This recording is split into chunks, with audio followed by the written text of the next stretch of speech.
El Señor esté con ustedes. Anuncio de la buena noticia de Jesucristo según San Lucas.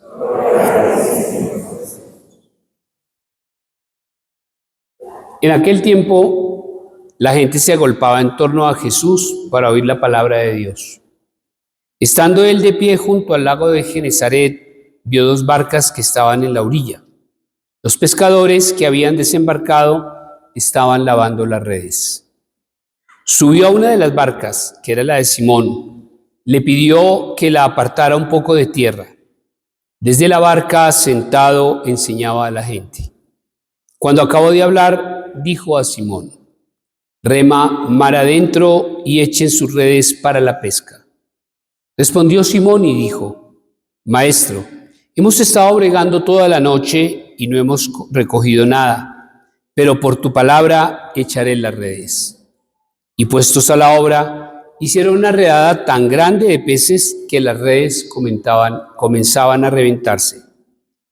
Entonces hicieron señas a los compañeros que estaban en la otra barca para que vinieran a echarles una mano. Vinieron y llenaron las dos barcas hasta el punto de que casi se hundían. Al ver esto, Simón Pedro se echó a los pies de Jesús diciendo: Señor, apártate de mí, que soy un pecador. Y es que el estupor se había apoderado de él y de los que estaban con él por la redada de peces que habían recogido. Y lo mismo pasaba a Santiago y Juan, hijos de Zebedeo, que eran compañeros de Simón. Y Jesús les dijo: no teman, desde ahora serán pescadores de hombres. Entonces sacaron las dos barcas a tierra y dejándolo todo, lo siguieron. Palabra del Señor.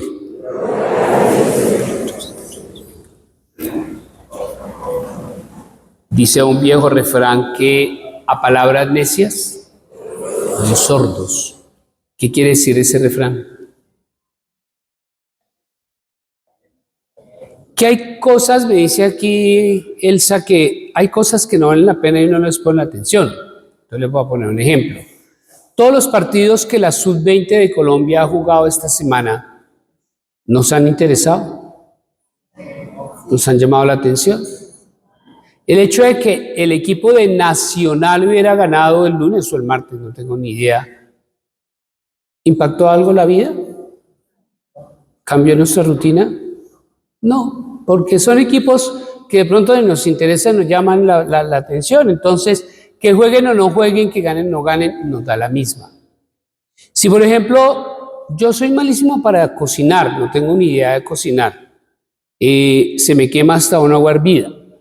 Y llega visita a la casa y empiezan a hablar de MasterChef o empiezan a hablar de recetas de cocina.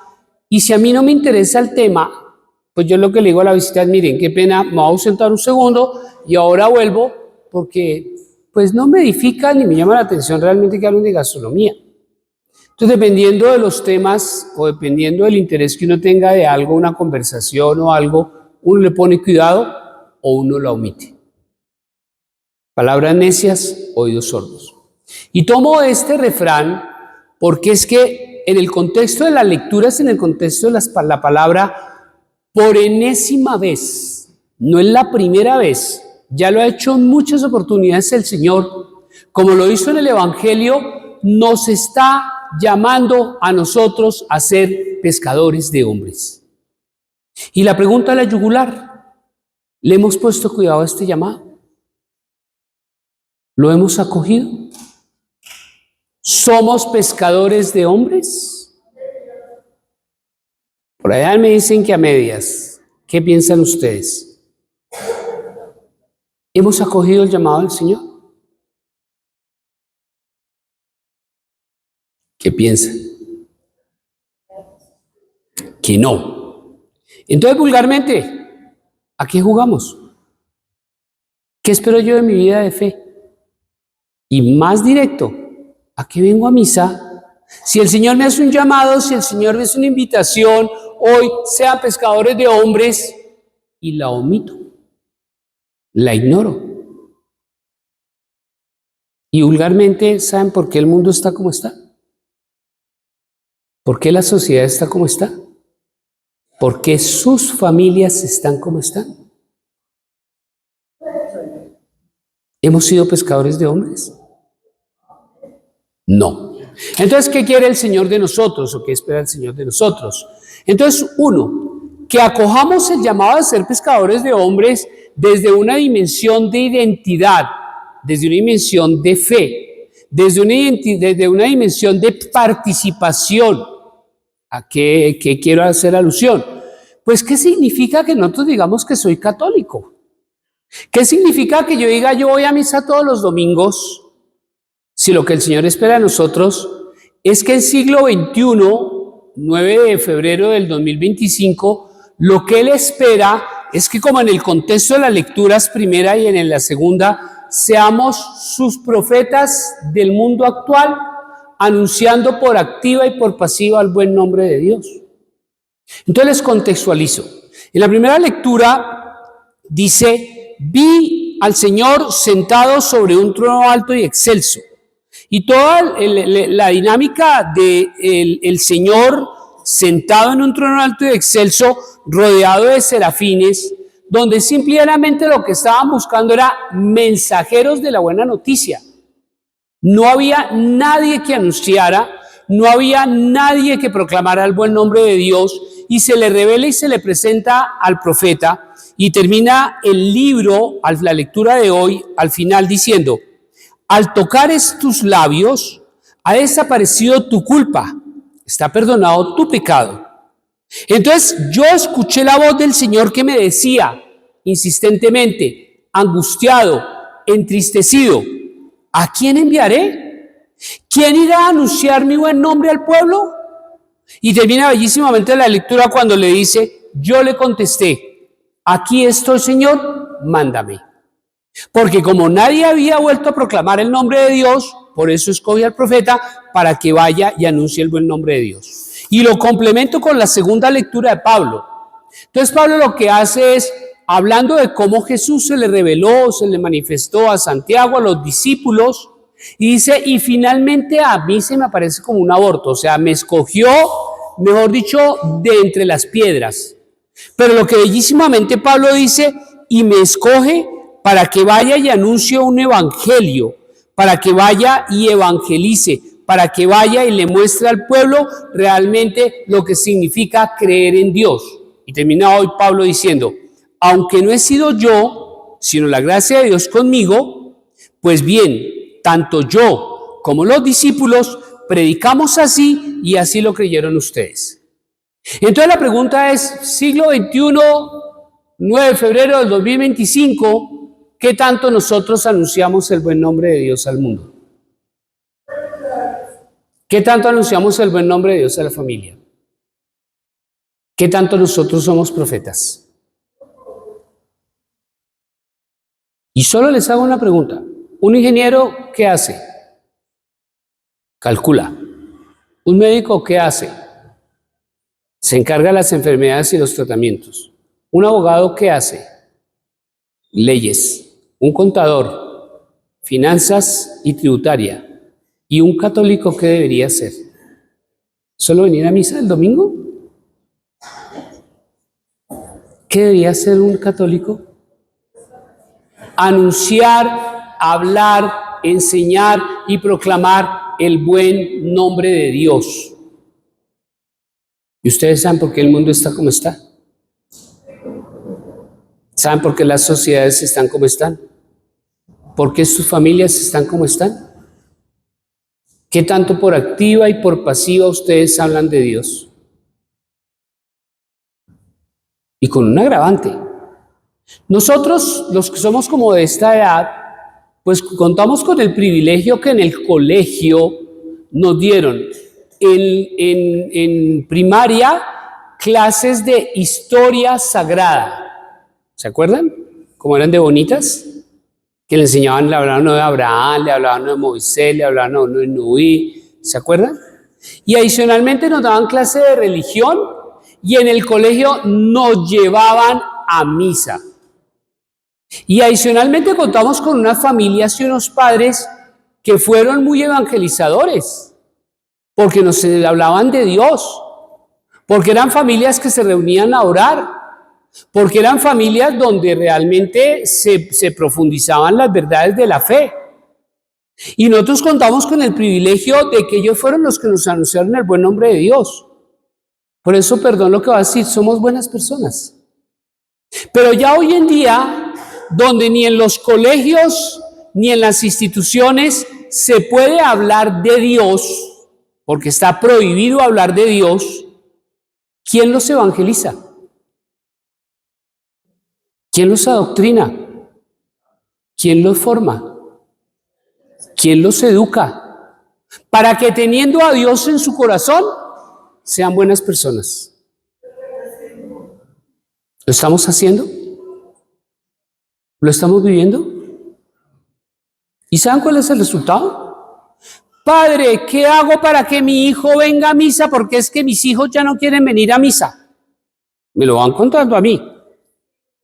Uy, pues va a tocar inventar la máquina del tiempo para que usted vuelva la máquina del tiempo a sus hijos y los vuelva niños y usted con ellos venga a misa y usted con niños los adoctrine y usted con niños les hable de Dios y que así ellos se enamoren de esta celebración. Pero como nunca los trajeron, como nunca los acompañaron, ¿será que a ellos sí les dé gana venir acá? ¿Sabrán qué es lo que se hace acá? Y dos, ¿ustedes saben por qué sus hijos se vuelven ateos? ¿Incrédulos? Y que les prohíben a ustedes que les hablen de Dios. Ay, mami, otra vez con ese tema. Ay, no te vuelvas tan cansona. ¿Ustedes saben por qué? Porque nunca les hablamos de Dios. Porque nunca les hablamos de la iglesia. Porque nunca les hablamos de los sacramentos. Porque nunca les hablamos de la palabra. Y la culpa de que ellos sean ateos y la culpa de que en sus casas no crean y que la sociedad sea una sociedad secular y que el mundo sea un mundo que no quiere saber nada de Dios, ¿es de nosotros los curas? ¿De quién es? De cada uno de ustedes. Y ser pescadores de hombres es entender que si somos católicos, es entender que si yo vengo a misa los domingos, es porque yo por activa y por pasiva hablo de Dios, evangelizo, perdón la palabra que va a usar, adoctrino, enseño, educo, instruyo, pero no lo estamos haciendo.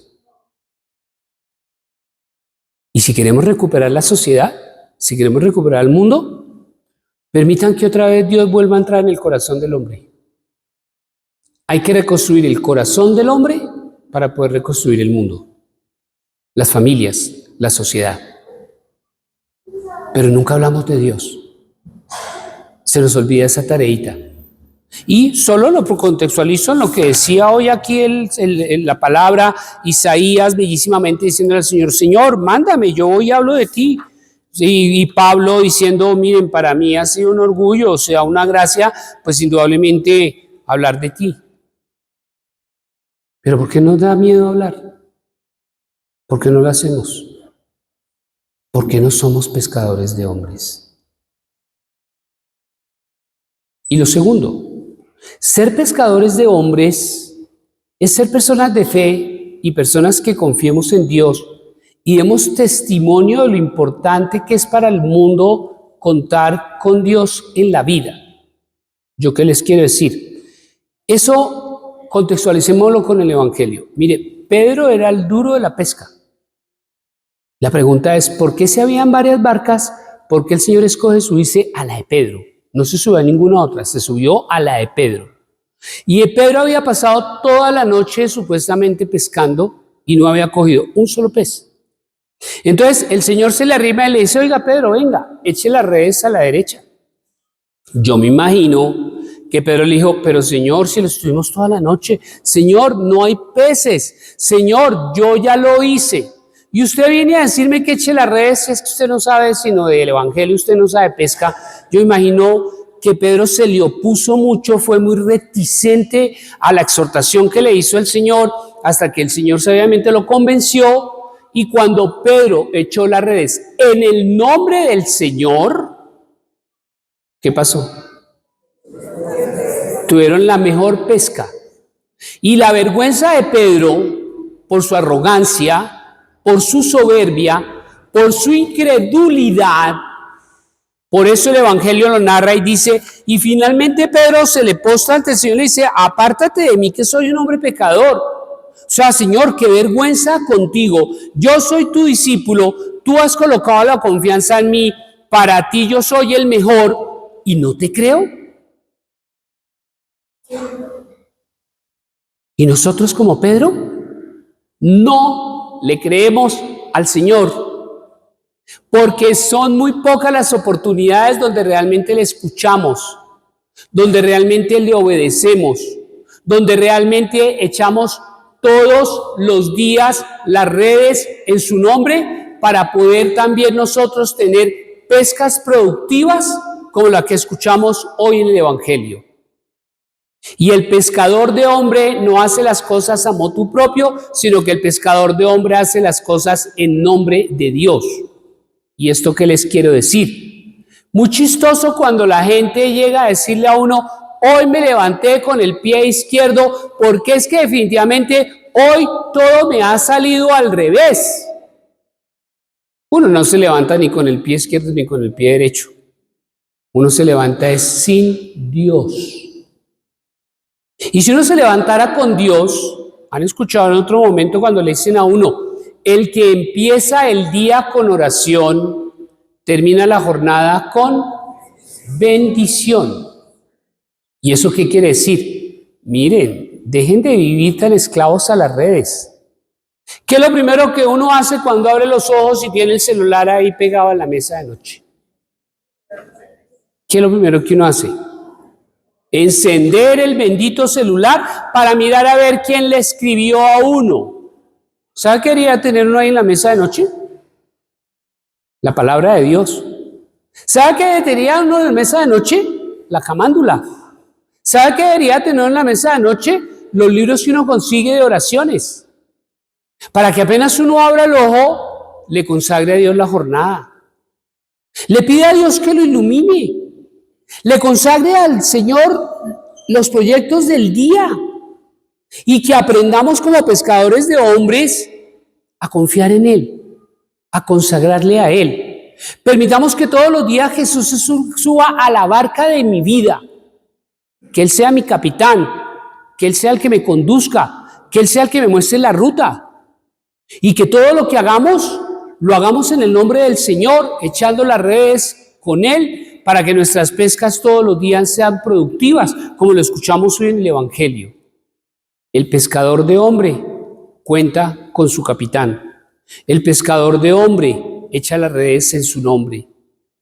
Y dejemos de ser soberbios, dejemos de ser arrogantes, dejemos de ser incrédulos, que decimos que somos discípulos, pero con el que menos contamos es con Jesús. Y son las dos exhortaciones que el Señor hoy nos hace a través de su palabra, pues indudablemente por enésima vez, para que seamos pescadores de hombres. Y solo quiero ser un poco más futurista. Si nosotros seguimos en esa indiferencia, donde ni nos va ni nos viene si hablamos de Dios o no hablamos de Dios, ¿qué va a pasar con la sociedad? ¿Y qué va a pasar con nuestras familias en 10 años? ¿Cómo va a estar viviendo? ¿Qué futuro le espera a sus familias? ¿Qué futuro le espera a sus nietos? ¿Qué va a pasar con el mundo si sigue sacando a Dios de sus vidas y si nosotros lo seguimos sacando a nuestras familias? Solamente haga esa pregunta, no más. Y así podemos entender si realmente a palabras necias, oídos sordos, porque el Señor cada domingo nos llama a ser pescadores de hombres, pero por nuestra soberbia, nuestra incredulidad y nuestra terquedad, obviamos ese llamado. Y nos vamos de un relajado, corriendo a Dollar City a ver las mismas cosas. Corriendo en la tarde a runchis. Entre semana corriendo a ver, yo me llamo. Pero de Dios, muy poco. Y si somos católicos, es porque estamos llamados a hablar de Dios. Que el Señor nos bendiga, que el Señor nos ilumine y que simple y llanamente, como un acto de fe, nos preguntemos de qué forma le estamos respondiendo a Dios, a su llamado. Amén. Magnificat anima mea Dominum. Et exsultat